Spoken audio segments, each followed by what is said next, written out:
ఆత్మీయ సంబంధమైన విషయాల్లో ఒక క్రైస్తవునిగా ఉన్నప్పుడు, బాప్తిస్మం తీసుకుని ప్రభువుని కలిగి ఉన్నప్పుడు, ఆత్మ సంబంధమైన విషయాలు కాకుండా ఇంకా ఫర్దర్ ఏదైనా నీ దగ్గరకు వస్తున్నప్పుడు, అది ఒకవేళ అది శోధనని నువ్వు గ్రహించగలిగితే, అర్థం చేసుకోగలిగితే, దాని నుంచి నువ్వు ఏం చేయబడాలి? మరణ కొరపబడాలి, దూరంగా వచ్చాను.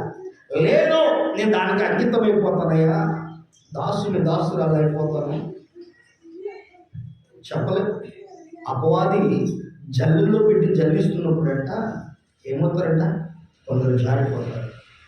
ఆ జారిపోయే పరిస్థితుల్లో నీ జీవితం ఉందనుకో, యేసు ప్రభువుని బ్రతికినంత కాలం ఆయన నీ నోటితో స్మరించినా నిత్య నరకాగ్ని నీకు తప్పదు. ఈరోజు ఈ ఉదయకాల సమయం ఉంది, చలిలో మీరు వచ్చి కూర్చున్నారంటే కారణం దేనికి? నేను క్రైస్తవులని చెప్పుకోవడానికా? ఏమండి, దేనికి? చనిపోతే పరలోకం వెళ్ళాలని ఆశతో వచ్చాం. నేనైతే అంతేనండి, లోకంలో నేను తీసుకుపోయేది ఏది లేదు. అర్థమైంది? నాకంటూ ఉండగలిగి ఏముండవు. తల్లి గర్భం నుంచి ఎక్కడ వచ్చాం అక్కడికి పోతామని చెప్పి ఎన్నోసార్లు విన్నాం. పోవడం తప్ప తీసుకుపోయేది. మరి బాణకుడు తీసుకుపోయేటికి ఏమీ లేనప్పుడు ఎందుకంటే మనకి లోకం బ్రతికినంత కాలం సంతోషంగా బ్రతకడం, ఇతరులకు మేలుకరంగా ఉండడం, ఏది మంచి ఏది చెడు గ్రహించడం హ్యాపీగా లైఫ్ గడిపేయడం.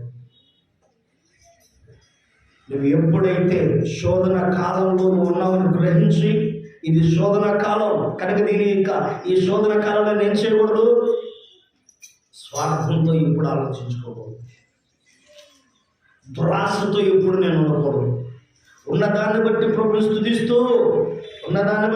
స్తుతిస్తూ దేవుని కొరకు మనం బ్రతికితే చాలు. నా ప్రియ సహోదరి సోదరుడు, రెండవ విషయం అక్కడ చెప్తున్నా మాట, యాకోబు రాసిన పత్రిక. ఈ శోధన కాలంలో చక్కటి విషయాన్ని అక్కడ తెలియజేస్తూ ఉన్నాడు. ఒకసారి రెండవ విషయాన్ని అక్కడ 16 విషయం ఒకసారి చదవండి. నా ప్రియ సహోదరులారా మోసపోకుడి. ఈ దురాశ ఏం చేస్తుందంట? గర్భము ధరిస్తుందంట. దురాశ ఏం చేస్తుంది? గర్భం ధరించి ఏం కంటుందంట? పాపాలు కంటుందంట. అలా కూర్చున్నారా? ఏం కంటుంది? పాపమును కనుటకు ఈ దురాశ మనిషిని ఏం చేస్తుంది తెలుసా? మోసం చేస్తుంది. నీకు ఎవరు లేదు, లైఫ్ ఇదే. కానీ ఎందుకంటే ఇంకా వేరే అవకాశం లేదు, ఎందుకంటే వేరే సోర్స్ లేదు. బ్రతకడానికి ఇదే సోర్స్ నీకు, డబ్బు సంపాదించడానికి ఇదే సోర్స్ నీకు, ఉన్నతంగా ఉండడానికి ఇదే సోర్స్ నీకు, వేరేది లేదు. అంటే అది ఏం చేస్తుంది? నేను మోసపరుస్తుంది. ఈ రోజున దేవుని బిడ్డలా దయచేసి గమనించండి. చిన్న మాట మీతో పంచుకోవాలనుకుంటున్న పరిశుద్ధాత్ముడు గుర్తు చేస్తున్నాడు. ఇటువరకు ఒక ఆయన బార్ షాప్లో క్యాషియర్గా పనిచేసేవాడు. వాళ్ళ భార్య ఎలాగో ప్రభువును నమ్ముకుంది, తను కూడా మందిరానికి వెళ్ళడం ప్రారంభించాడు. ప్రభువును నమ్ముకున్న తర్వాత దశమ భాగం తీసుకోవడం ప్రారంభించాడు సేవకుడు. పాస్టర్ గారికి వెన్నుముక్క నిలబడుతూ, సంఘంలో సపోర్ట్గా నిలబడుతూ, ప్రతి కార్యక్రమానికి తోడుగా ఉండి, సేవకుడు ఏది అడిగితే అది ఇవ్వటానికి ఇష్టపడుతున్నాడు, చేస్తూ ఉన్నాడు. ఒకనొక రోజు తనకు అనిపించింది, ఓనర్కి తనకు గొడవ అవడం వల్ల ఓన్గా షాప్ పెట్టుకోవాలనిపించింది, ఏదైనా బిజినెస్ చేద్దామనిపించింది. అనుకుని సేవకుల దగ్గరికి వచ్చాయా, నేను ఏదైనా ఒక బిజినెస్ చేయాలనుకుంటున్నాను, కనుక ఆ బిజినెస్ తగిన షాప్ దొరకాలని, అన్ని విధాలుగా సహకారం కావాలని ప్రార్థన చేయాలి అన్న తర్వాత సేవకుడు ప్రార్థన చేశాడు. అయిపోయింది. ఈయన బిజినెస్ పెట్టుకుని షాపు రెడీ చేసుకుని, అయ్యగారు నేను షాప్ చూసుకున్నాను, బిజినెస్ పెట్టుకున్నాను. ఓకేనయ్యా పెట్టుకోవాలంటే ఈ సేవకుడు దేనికి అలవాటపడ్డాడంటే, ఆయన ఇచ్చే దశంభాగానికి అలవాటపడ్డాడు. నమ్మకస్తుడు, అడగగానే ఇచ్చేస్తాడు. అయ్యా దశంభాగం మాత్రం మానమాలను అన్నాడు, బ్రహ్మఫలం మాత్రం మానవుతాడు. ఈయన ఏదన్నా బిజినెస్ అన్నాడు కదని చెప్పేసి అనుకున్నారు. అయిపోయింది. ఊరు వెళ్ళిపోయాడు. ఆ రాజు షాప్ ఓపెన్ చేశాడు. ఆయనకి సేవకుడు లేడు, ఫోన్లో ప్రార్థన చేశాడు. అయిపోయింది. షాప్ ఓపెన్ అయిపోయింది. వారం తర్వాత అడిగాడు, అయ్యా ఏంటి బ్రహ్మఫలం కాలేదా అన్నాడు.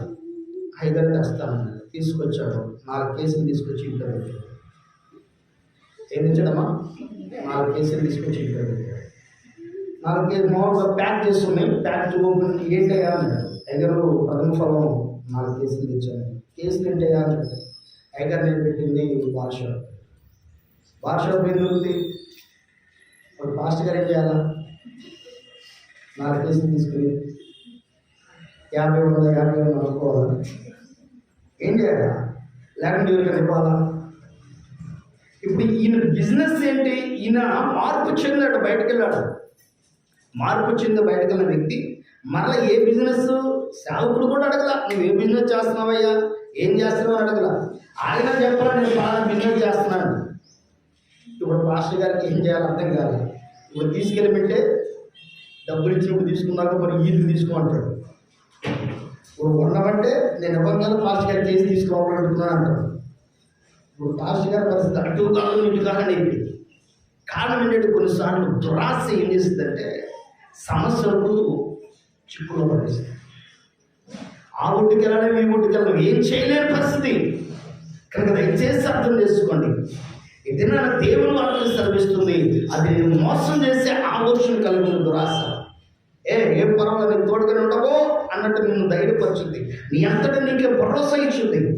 నేను చేస్తుంది కరెక్టేగా, నేను మాట్లాడేది కరెక్టేగా, నేను చేసేది కరెక్టేగా, నేను వెళ్ళే మార్గం కరెక్టేగా, నా చూపు కరెక్టేగా, నా నడక కరెక్టేగా, నా ప్రవర్తన కరెక్ట్, నేను కరెక్టో అసలు నేను నిప్పు అనిపించింది. ఎవరన్నా కొంచెం ముట్టుకుంటే కాలిపోతారు నా దగ్గర అంటే పర్ఫెక్ట్ అనిపించింది. కానీ ఆ పర్ఫెక్ట్ ఉన్నాయి దాని ముందుకి శాతాలు. చాలాసార్లు నువ్వు పరీక్ష చేసుకో. నీ ఆత్మీయ జీవితాన్ని ఎప్పుడైతే నువ్వు పరిశీలన చేసుకుని ఏది వాస్తవం, ఏది అవాస్తవం, ఏది సత్యం, ఏది అసత్యం, ఏది కలిగి ఉండాలి, ఏది కలిగి ఉండకూడదు నిన్ను పరీక్ష చేసుకోగలిగితేనే నీ లైఫ్ టర్న్ అవుతుంది. దీని బిడ్డ దయచేసి గమనించు. కొన్నిసార్లు మన జీవితాలు మోసపోవడానికి కారణం ఏమిటి? రెండవది గమనించడు, దురాశ అనగా శోధన. రెండవది ఎలా వచ్చిందంటే బంధువుల ద్వారా, ఇతరుల ద్వారా వచ్చింది శోధన. రెండవది ఎవరి ద్వారా వచ్చింది? ఇతరుల ద్వారా వచ్చింది. ఇతరులు అంటే అది బంధువులే కావచ్చు, స్నేహితులే కావచ్చు, నువ్వు నమ్మిన వారే కావచ్చు, నువ్వు ప్రేమించిన వారే కావచ్చు, వారి ద్వారా శోధన వచ్చింది. నువ్వు దాన్ని ప్రేమించాలి. రెండవది, ఒకటి తనంతడు తెచ్చుకునే శోధన, రెండవది ఇతరుల ద్వారా వచ్చే శోధన. గమనించండి, ఎందుకు వచ్చింది ఇతరుల ద్వారా శోధన? శోధన ఇతరుల ద్వారా ఎందుకు వచ్చింది? బాగా గుర్తుపెట్టుకున్నాం. ఒకసారి పరిశుద్ధ లేఖనాల నుంచి దేవుని వాక్యం వైపు మనసు పెడదాం. ఇతరుల ద్వారా శోధన ఎందుకు రావడానికి గల కారణం ఏంటి అనే విషయాలు ఒకసారి జ్ఞాపకం చేసుకున్నాం. నేటి కాలం ముందు చాలా మంది జీవితాల్లో అనుకుంటారు,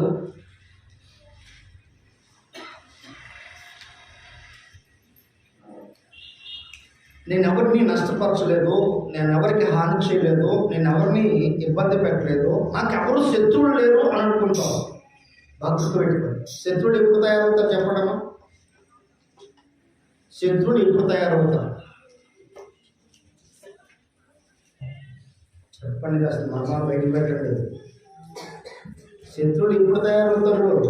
అసలు మా ఊరు లేరండి, మా అందరం మీ మిత్రులు అంటారు. శత్రువులు ఎప్పుడు తయారవుతారు?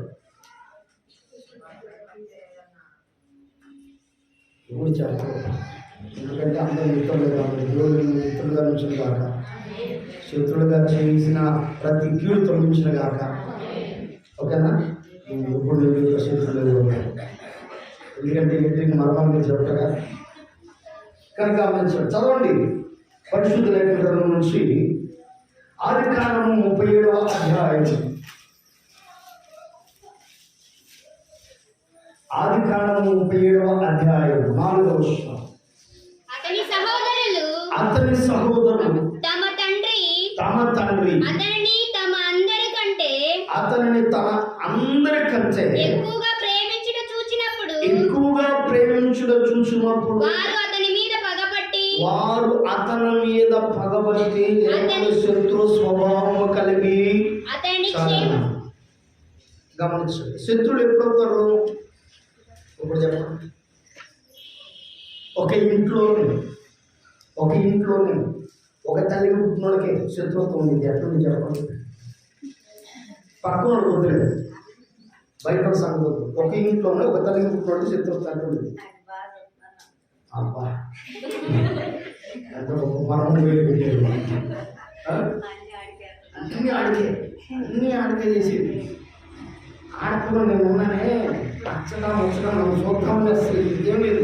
ఎప్పుడు చూసిన కొడుకని కొడుకే పెడతా ఉంటారు ఇంట్లో. ఇప్పుడు ఆడపిల్ల చూడంగానే ఇలా ఎక్కింది పైకి ఎక్కిద్దామా, నీకైతే నువ్వు 10,000 రూపాయలు ప్యాంట్ షర్ట్, నాకు 3,000 రూపాయలు అమ్మోహాలు కొట్టేది. అంటే ప్రేమ ఎక్కడైతే ఉండేది అక్కడ శత్రువుతో స్టార్ట్ అయ్యింది. అర్థమైందా? శోధన ఇతరుల ద్వారా ఎలా వచ్చింది అంటే, ఇప్పుడు అక్కడ 10,000 రూపాయలు వీళ్ళు కొనిచ్చారు, నీకు పెళ్లి చేసేటప్పుడు 10,000 రూపాయలు పొట్ట చేతి పెట్టాలి కదా, అక్కడ 10,000 రూపాయలు వీళ్ళు పొట్ట చేతి పెడతారు. కానీ పొట్టుబాటు నాకు పెడతారు, పెట్టాలి. నీకు పంపించేటప్పుడు ఆడపిల్లగా నీకు సర్వీస్ పెట్టాలిగా, వాడు తెచ్చుకుంటాడు, నీకు ఊరికి పంపించాలి. అప్పుడు నాకు ఎందుకు ఇస్తారా ఇవ్వద్దు అంటారా అంటారా అన్నారా? ఆ రోజు అనాల్సింది ఇక్కడ మీరు ఇవ్వకూడదు, ఆ రోజు ఆడు పెట్టేద్దాము, ఈరోజు నాకు ఇవ్వద్దు అంటారా అంటారా? ఏది నాన్న, మరి మా అత్తోడి ఇంటికి వెళ్తే మధ్యన ఒక అమ్మాయి పెట్టి చూపుకి వెళ్తే అమ్మాయి వాడు నాన్న అనేది, నాన్న నేను మా అత్తగారి ఇంటికి వెళ్తే అక్కడ నన్ను చీప్గా చూస్తారు, నువ్వు తక్కువ ఇస్తే బాగా దేవుడుకున్నావు, తక్కువ ఇవ్వకూడదు, అవసరం తప్పు చేసినా సరే ఘనంగా ఉండాలా. అరే ఫలానా వాళ్ళ అమ్మాయి ఇచ్చింది అంటే కట్నం ఎంత తెచ్చిందని చెప్పుకోవాలా నా గురించి, ఏం చేస్తానో నాకు తెలియదు. అమ్మో ఎవరైనా తల్లిదండ్రులకు క్షేమం కోరేవాళ్ళని చూశారు. ఈ రోజులు అప్డేట్ అయిపోయారు. తల్లిదండ్రులకు క్షేమం కాదు, వీళ్ళు నెంబర్ 1 అనిపించుకోవాలంట అక్కడికి వెళ్తే అత్తగారికి. కనుక ప్రేమించబడితే చాలు శత్రుత్వం స్టార్ట్ అయింది, శోధన స్టార్ట్ అయింది. వీళ్ళ మనస్సులో ఒక రకమైన శోధన, అనగా ఇరుగు పొరుగు వారి నుంచి శోధన ఎలా స్టార్ట్ అవుతుందంటే ప్రేమించబడితే. రెండవది శత్రుత్వం ఎలా స్టార్ట్ అయింది అనే విషయాన్ని అదే అధ్యాయంలో ప్రతినిధులుగా ఒకసారి రెండో విషయాలు కూడా జ్ఞాపకం చేసుకున్నాం.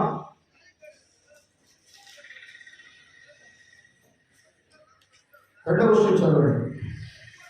యాకోబు వంశావళిది. యోసేపు 10 వాడై తన సహోదరులతో కూడా మందను మేపుచుండెను. అతడు చిన్నవాడై తన తండ్రి భార్య అయిన బిల్హా కుమారుల యొద్దకు ఉండెను.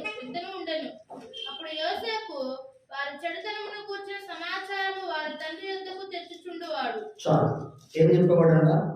చెడుతనం.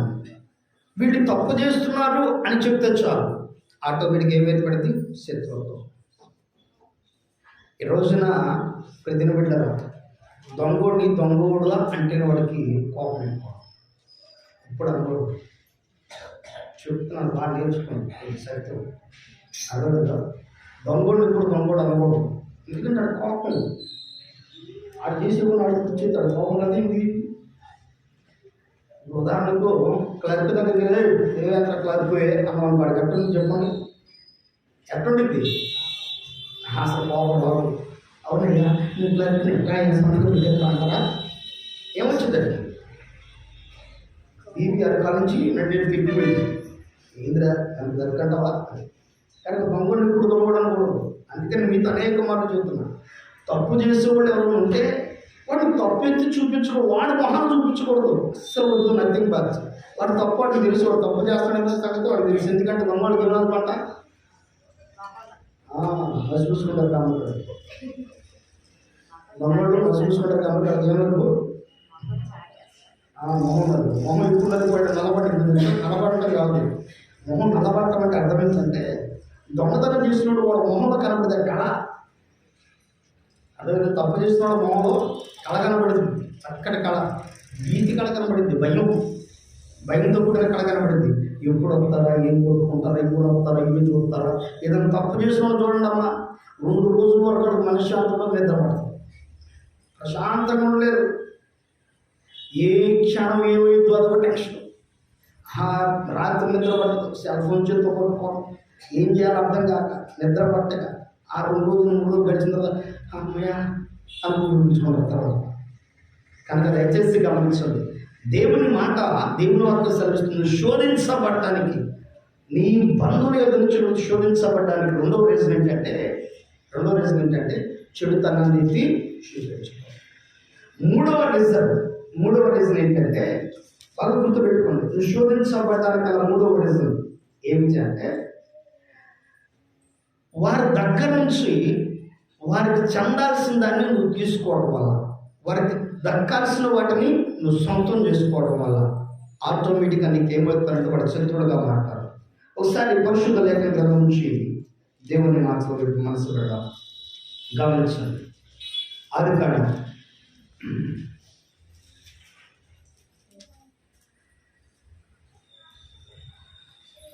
27వ అధ్యాయం 36వ వచనం. ఏశావు యాకోబు అను పేరు అతనికి సరిగానే చెల్లినది. అతడు నన్ను ఈ 2 మార్లు మోసపుచ్చెను, నా జ్యేష్ఠత్వము తీసుకొనెను. ఇదిగో ఇప్పుడు వచ్చి నాకు రావాల్సిన దీవెనను తీసుకోమని చెప్పి నా కొరకు మరి ఏ దీవెనయో మిగిల్చి ఉంచలేదా అని అడిగాను. అందుకు ఇస్సాకు, ఇదిగో అతను నీకు ఏలికగా నియమించి అతని బంధుజనులందరినీ అతనికి దాసులుగా ఇచ్చితిని. ధాన్యమును ద్రాక్షారసమును ఇచ్చి అతన్ని పోషించితిని గనుక నా కుమారుడా నీకేమి చేయగలనని ఏశావుతో ప్రత్యుత్తరం ఇయ్యగా, ఇక్కడ తనకు చెందాల్సిన వాటిని తను సొంతం చేసుకోవడం, తనకు చెందాల్సిన వాటిని తను సొంతం చేసుకోవడం. ఇక్కడ శోధన అంటే ఇతరుల దగ్గర నుంచి నువ్వు ఎలా ఇబ్బందికరమైన పరిస్థితులకు వెళ్తావంటే 3 రకాలు. ఒకటి, నువ్వు ప్రేమించబడటం వల్ల. రెండవది, చెడుతనాన్ని వివరించడం వల్ల, వాళ్ళ తప్పుల గురించి వాళ్ళకి వివరించడం వల్ల. మూడవది, ఇతరులకు చెందాల్సిన వాటిని కూడా నువ్వే తీసుకోవడం వల్ల. ఆటోమేటిక్ ఏమొచ్చింది? కోపం వచ్చేసింది. ఇప్పుడు ఈ కోపం వల్ల శోధనలోకి వెళ్ళిపోవడానికి అవకాశం ఉంది. యాకోబు ఏశావు యొద్ద నుంచి పారిపోయాడు. తల్లిదండ్రులు అంటున్నారు, అరేనా మీ అన్నయ్య నిన్ను చంప చూస్తున్నాడు, నీ బిడ్డకి ఇక్కడి నుంచి వెళ్ళిపో. తన శోధన తను తరిగేసి. రెండవది, ప్రియదేవుడు గారు గమనించండి, 10 మంది అన్నలు యేసుని ఏం చేస్తారు తెలుసా? తీసుకెళ్ళి గుంటలో పడేశారు. 10 మంది అన్నలు యేసుని ఎక్కడ తీసుకెళ్ళారు? గుంటలో పడేశారు. కారణం ఏంటి తెలుసా? ఇక్కడ ఎప్పుడైతే చెడుతారని వివరించి అక్కడ తండ్రి చేత ప్రేమించబడుతున్నాడు, ఇక్కడ ఈయన మీద ఏం కలిగింది? ద్వేషం కలిగింది. శోధనలోకి వెళ్ళిపోవడానికి కారణం, యేసుకు శోధనలోకి వెళ్ళిపోవడానికి కారణం ఆయన చేసిన పని. రోజు కొన్ని పనులు ఒకవేళ నేను శ్రమలో పనులు చేస్తున్నాయి, ఇప్పటికైనా జాగ్రత్త. ఇతరుల విషయాల్లో నువ్వు ఎంతవరకు ఉండాలో అంతవరకు ఉంటున్నాను. అంతా నాదే, జగమంతా నేనే అని నువ్వు వెళ్ళావనుకో, జగమంతా ఉండింది, జగంలో నువ్వు ఉండవు.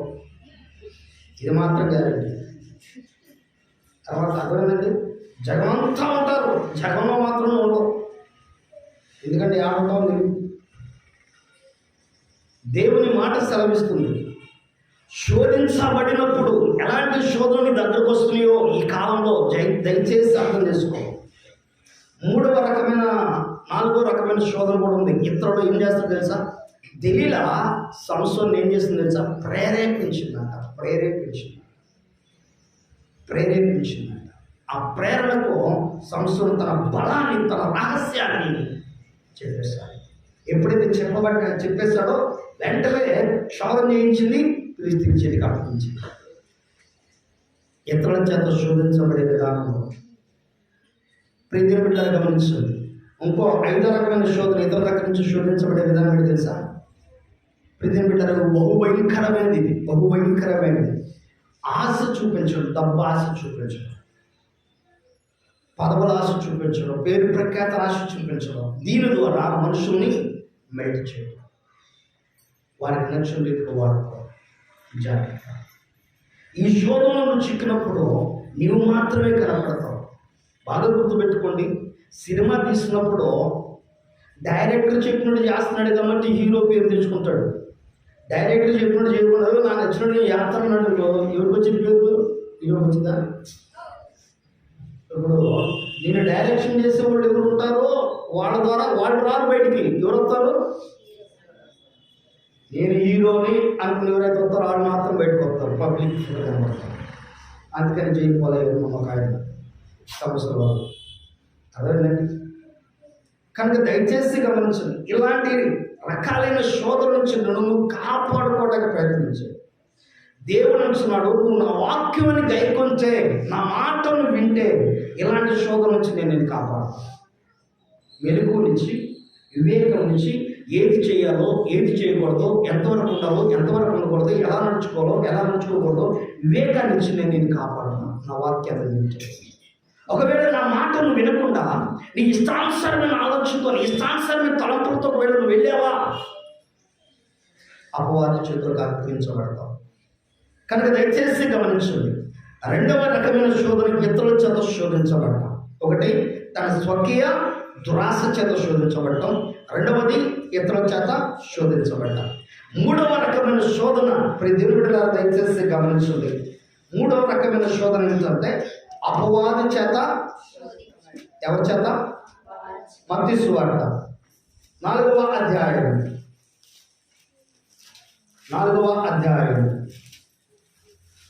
1, 2, 3 వచనాలు, 4, 19 చదువుదామా?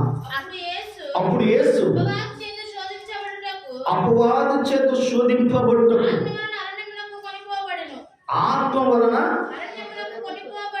అమ్మా, ఇక్కడ ఒక మాట చాలా మంది వేసే క్వశ్చన్ ఏంటంటే, పరిశుద్ధాత్మతో నింపబడిన వాడు ఎందుకు శోధింపబడతాడు?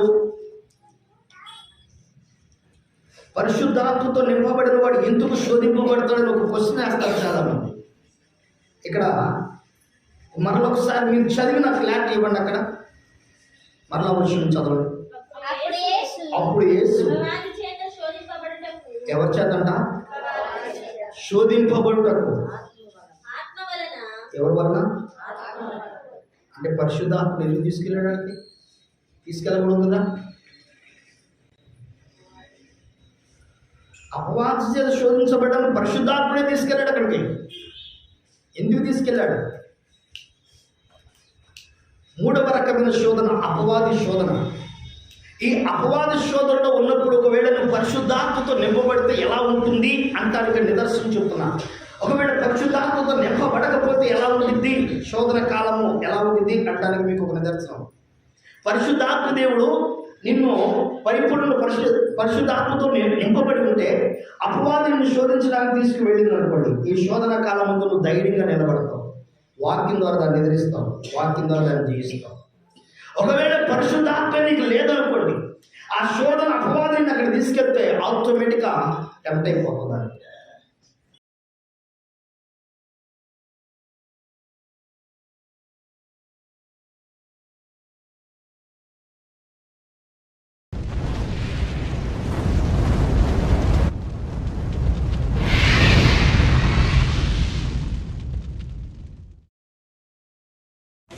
Happy New Year, I wish you Happy New Year, wish you Happy New Year, I wish you Happy New Year.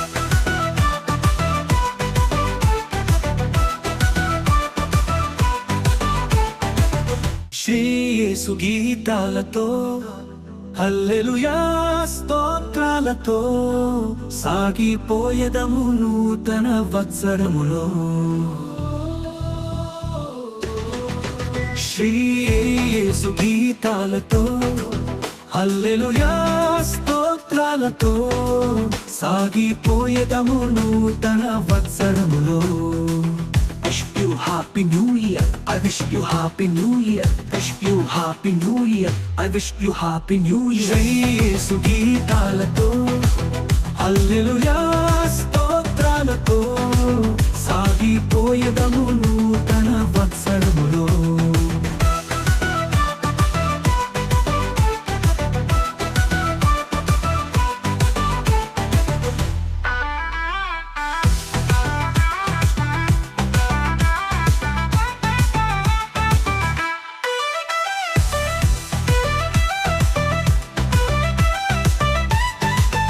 పాపమును విడిచి లోకాశలను జయించి విజయ గీతాలతో ప్రభు యేసుని ఆరాధింప.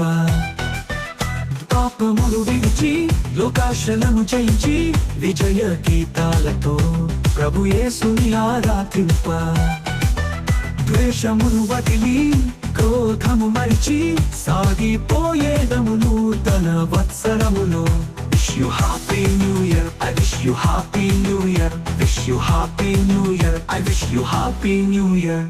శ్రీ యేసు గీతాలతో హల్లెలూయా స్తోత్రాలతో సాగిపోయేదము నూతన వత్సరములో.